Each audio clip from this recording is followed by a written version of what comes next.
articulation, and so on. So we can add prefixes like un, de, dis, etc.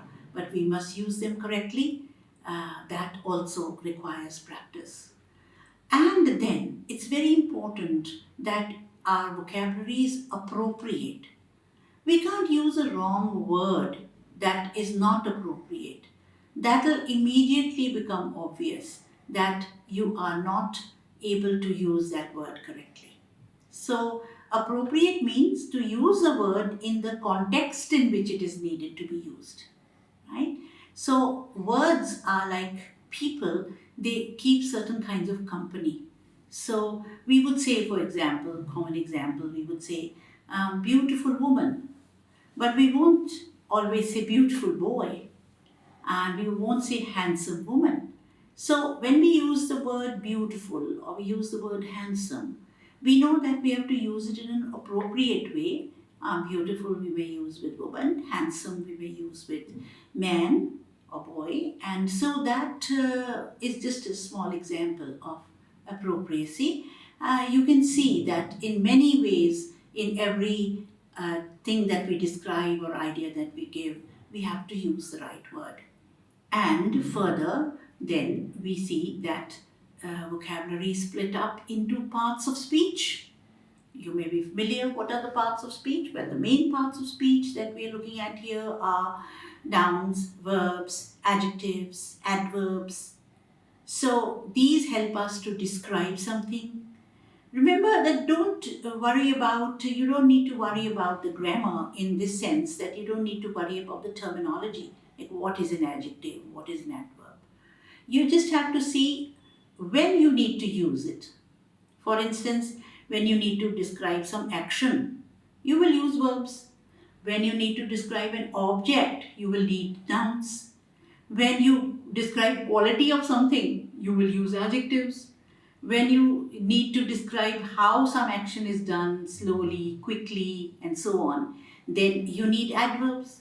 But remember that in English, you may have to use those adjectives and adverbs very carefully, because let's say take the example of an adverb like quickly. Now we can say quickly, we can say swiftly, and we can say slowly. But we can't say fastly. We can't add ly to the adverb fast.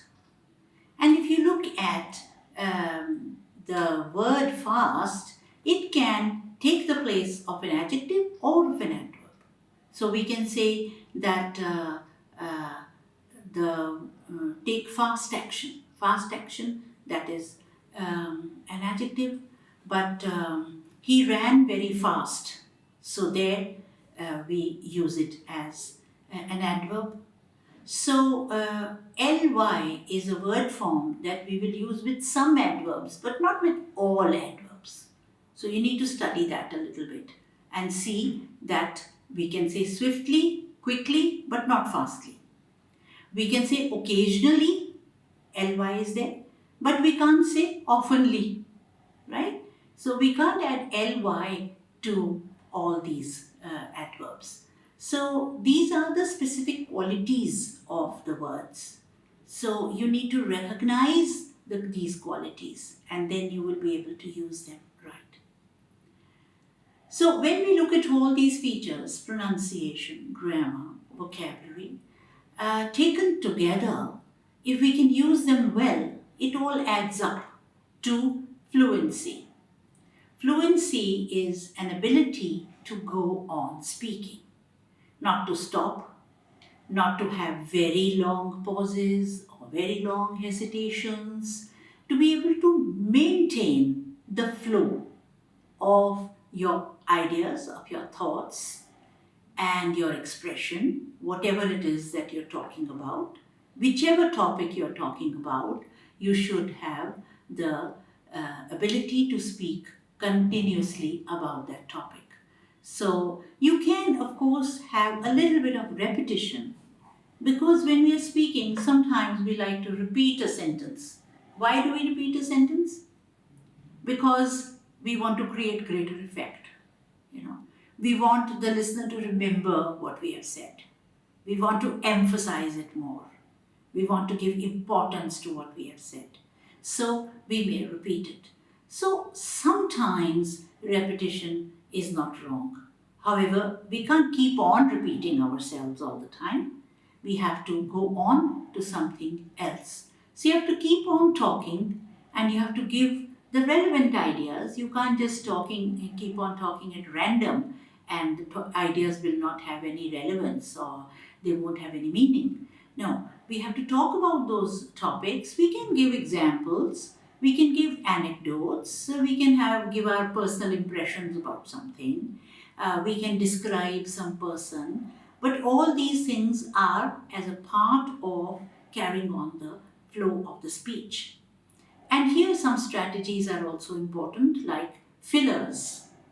What are fillers? In fillers, we will try to overcome the little hesitation or distance that we have between one sentence and another.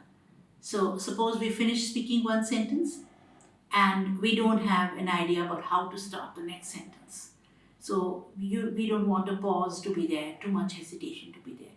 So, we can use a filler. So fillers are words like well, I may say that, I may add to this, in other words, also, so to express, to be honest, and so on. These fillers don't really mean anything much, but they are just there to fill the gap between one part of the speech and the next part of the speech. You can fill in the gap. So you can control these fillers and you can go on speaking fluently. So this covers all the different aspects of the skills that we need in speaking. You can practice each one of these skills, but you know that they combine together in making a good performance in speaking. So they need a lot of practice.